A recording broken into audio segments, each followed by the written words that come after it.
Welcome to my channel and hello again. Unfortunately, it's been a long time. The reason why it's been a long time is quite simply we had a family tragedy, and also I've been working on my book. I hope you can forgive me. Um, Today I'd like to talk about Khodam. What is the Khodam? Well, the Khodam has like lots of names. It has Khodam, it has Dark Khodam, it has Dark Illumo Khodam. However, in short, Khodam are a race of angels which are known as great protectors for those on a magical path. However, there is another answer which fits the question. They are Islamic beings which work with a Islamic occultist, a kind of a secretary or an attendant. But it goes a little bit deeper than that. Khodam is also a thalamus for Quranic verses and passages that connect to the 99 attributes of Allah. Khodam is always known as a pure and righteous entity which demands respect. Historically, Sufi have always worked with shaitan. Hence, apart from meditating with nails around them, they also use the Khodam to protect them.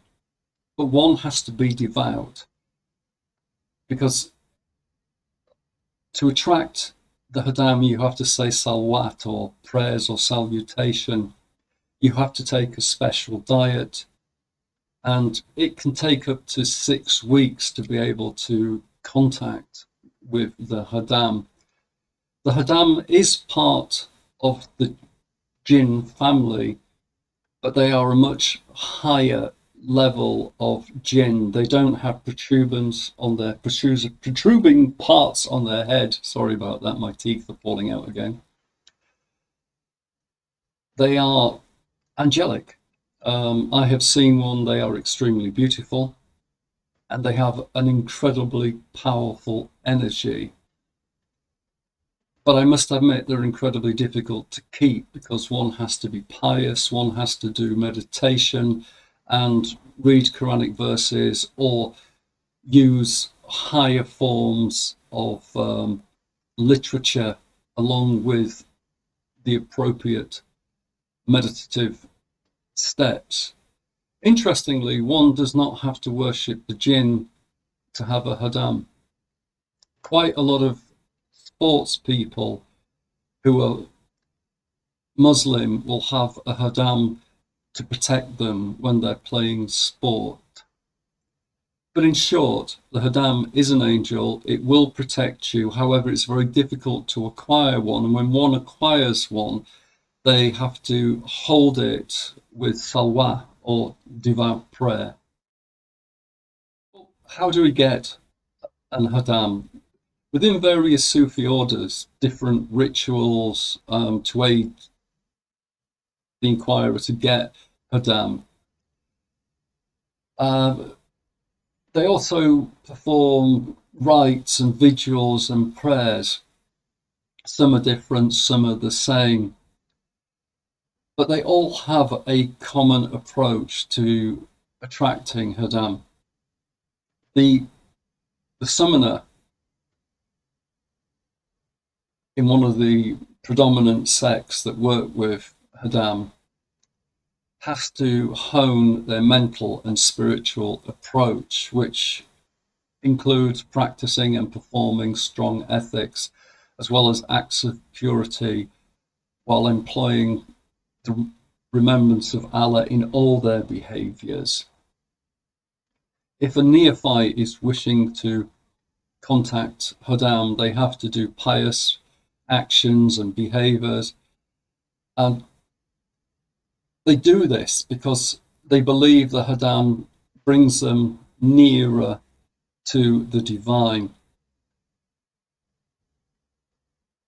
As well as doing all these acts, quite often apprentice Sufis and Sufis do what you call supplemental devotions, um, which are usually described by their murhiz or guide. These procedures allow the devotee to ascend spiritually. And once they've reached this, if you like, spiritual part of enlightenment, it's only then that the Khodam will come to them. When Sufis engage with Jinn, Jinn, if you like, have their own ideas about how they contact. And because of this, Jinn are quite dangerous.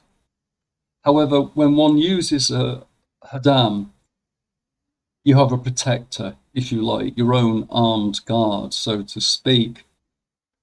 And so when one is dealing with Jinn, you can do it in relative safety. Another interesting fact is that Khodam are also known as mirror angels, which is quite interesting. They are very much an Islamic invention, and they are tied into what is commonly known as supergority worship.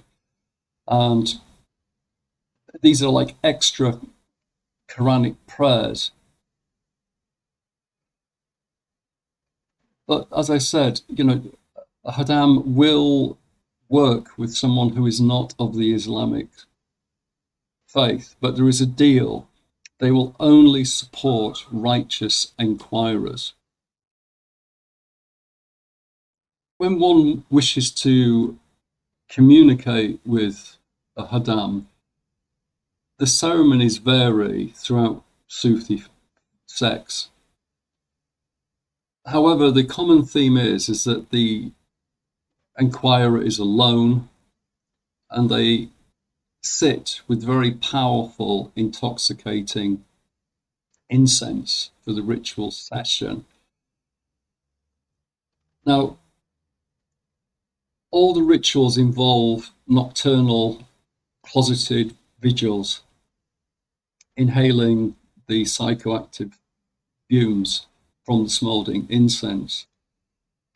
Now, interestingly, no sheikhs extend the Khodam ritual over many years, even though it includes having social exclusion, because the Sufi believe that when they contact the Khodam, this results in them often receiving miracles, which can include finding the true love of your life or finding lost treasures.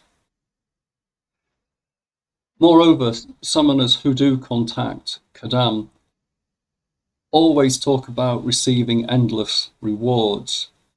So, when people go and worship Khodam, they go in with their eyes fully open and they understand that this ritual will take an awful long time and a lot of physical effort. Psychologically, you really have to be solid with yourself about calling a Khodam. Now, interestingly, parts of Khodam contact are very similar to the Abrabayan ceremony, which Crowley failed at. And because he failed at it, everyone says within the occult circle that this is the reason why he had so much bad luck. Other things which come into consideration when contacting Khodam is also the use of gematria and geomancy and also astrology.